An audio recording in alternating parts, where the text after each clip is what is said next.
Well, hello and welcome to unit number 3 for the Interpretive Panels course.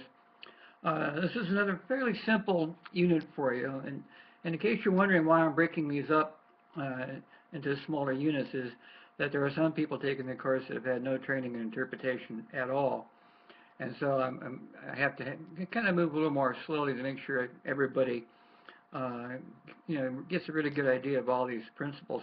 I know some of you have been involved in interpretation for a longer time, and you should be able to move right through these pretty fast. And it should be just a good review for you.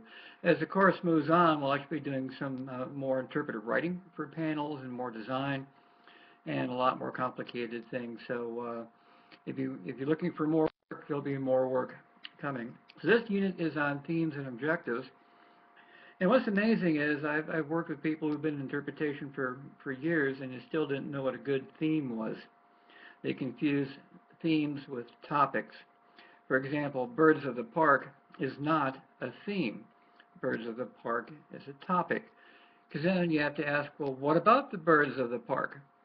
And then the answer to that might be your theme. And that answer might be, well, we manage the habitats here to attract 25 different kinds of migratory birds. And if that's the theme, then the program or the exhibits or the panels then have to illustrate just how they manage the landscape or manage the park for those migratory birds. So a theme really tells the visitor what the subject is really all about. And then for the objectives, we have three kinds that we have you use. Learning objectives, behavioral objectives, and emotional objectives.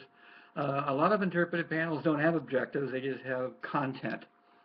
They're like Wikipedia on a stick. And after a person has read them or interacted with them, not much happens. It's they usually don't have a reason to remember what they've read. Where an interpretive panel is outcome driven. It wants people to do something with the information the panel has just shared with them. Look for the, find the, think about the, there was some behavior and maybe some emotion, like have them appreciate a particular kind of management technique you might be doing. So interpretive panels are outcome-based. Most interpretive panels that are out there have no intended outcomes at all, except to be, again, Wikipedia on a stick.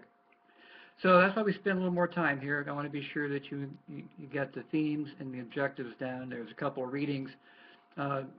Each of the readings really kind of says the same thing in some different ways, and they're more of a reference for you. Your homework assignment is for an interpretive panel that you might be working on or one that you might just develop as a kind of a case study, is write the theme for an interpretive panel you'd like to develop, and then write the learning, behavioral, and emotional objectives you would like that panel to accomplish. As we move on to Unit 4, I'll actually have you start writing label copy to help accomplish some of those objectives using tangibles, intangibles, and universal concepts. So Unit 4 will have you doing a lot more with interpretive development, interpretive writing for panels.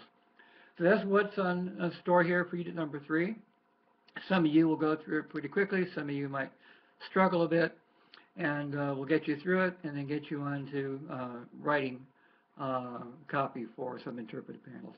That's about it. Hope you enjoy Unit number 3, and I'll see you when you get ready to start Unit number 4.